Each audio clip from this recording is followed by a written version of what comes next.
AISF के अध्यक्ष नौशाद सिद्दीकी ने वसंती विधानसभा क्षेत्र से एआईएसएफ के उम्मीदवार असित रॉय के लिए प्रचार किया। उन्होंने कहा, चुनाव अच्छे रहे, चुनाव निष्पक्ष और स्वतंत्र होने चाहिए। दूसरे चरण में भी हम चाहेंगे कि चुनाव निष्पक्ष और स्वतंत्र हो।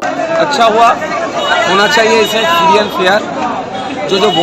जो अपना वोट अपने से डाला, ये सबसे बड़ा बात है। सेकेंड फेज में हम चाहेंगे हंगार, कैनिंग, ईस्ट वेस्ट, हड़ुआ, आमडंगा, देगंगा जैसा सीट्स है, यहाँ पे भी फ्री एंड फेयर इलेक्शन हो।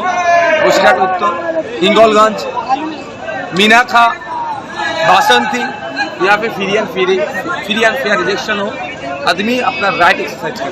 दादा, স্বাধীনতার পরে বাংলায় প্রথম 92% ভোট হলো, এটা নিয়ে কি বলবেন? এসআইআর এর আতঙ্ক কিন্তু রয়েছে।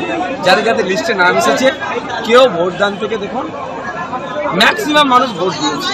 এটা কি গণতন্ত্রের জন্য ভালো? আমি তো চাই, আমি তো বলেছি সবাই ভোট দিন। ভোট কেন দেবো না? ভোট দিতে হবে। এই প্রথম ভোটের পরে কি এক্সপেকটেশন রয়েছে আজকে? তৃণমূল বিজেপি হারছে।